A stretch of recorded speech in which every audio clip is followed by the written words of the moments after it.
آیا د پاکستان هغه ستراتیژیکه پانګه چې په کابل کې یې د نمانځلو لپاره د آی اس آی مشر چای وسخه اوس په یو خونړي ناورین بدله شوی؟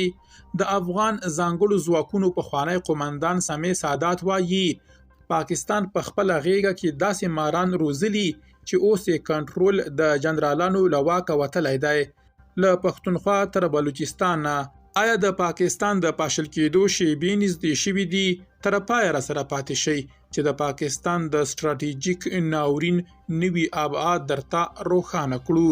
درنو لیدونکو ستړي مه شئ. د افغانستان د ځانګړو ځواکونو پخوانی قومندان سمیع سادات په یوه تازه او جنجالي شننه کې ویلي چې د افغانستان په اړه د پاکستان 2 لسیزې پخوانی ستراتیژي او د اوسنۍ افغان واکمنو ملاتړ اوس په یو ستراتیژیک ناورین بدل شوی دی. ښاغلی سادات په ډاګوي چې دغه جګړه اوس د پاکستان له کنټرول څخه وتلې او دا هیواد د وتلو هیڅ لاره نه لري. نوموړی د 2021 کال هغو انځورونو ته اشاره کوي چې د آی اس آی پخوانی مشر فیض حمید په کابل کې خپله بریا نمانځله، خو وایي چې دا خوښي ډیره لنډه وه.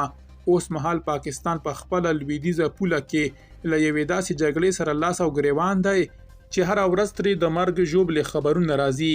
سادات زیاتوي له 2022 زیږدیز کال وروسته پاکستاني وسلوالو په پښتونخوا کې خپل بریدونه په بېساري ډول زیات کړي او ورسره هممهاله بلوچ ازادي غوښتونکي پوځ په بلوچستان کې د سی پیک پروژې او چینایي ګټې په نښه کړي دي. د سمیع سادات په وینا د پاکستان په امنیتي ادارو کې یو لوی تضاد شتون لري. د پوځ یو لوری اوسنی افغان واکمن او پاکستانی وسلوال ګواښ بولي، خو د آی اس آی ځینې کړۍ لا هم هغوی ته د ستراتیژیکې پانګې په سترګه ګوري.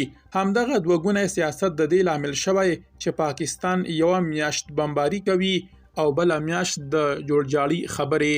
پایله دا شوې چې سلګونه پاکستانی پوځیان وژل شوي، د چین پانګونه له خطر سره مخ ده او پاکستان له سخت اقتصادي او سیاسي پاشل کېدو سره مخ شوی دی. سادات په کلکه ټینګار کوي چې پاکستان نشي کولای په یو وخت کې هم د افراطیت په ضد جګړه وکړي او هم هغه شبکې وساتي چې افراطیت پالي. تاسو په دې اړه څه نظر لرئ؟ آیا پاکستان به وکولی شي چې دغه ستراتیژیک ناورین مخه ونیسي او که د سمیع سادات په وینا دا جګړه به دغه هیواد له پښو وغورځوي؟ خپل نظر په کامنټ کې ولیکئ. ویډیو لایک او د نورو جالبو خبرونو لپاره زموږ پاڼه فالو او چینل سبسکرایب کړئ. درنو لیدونکو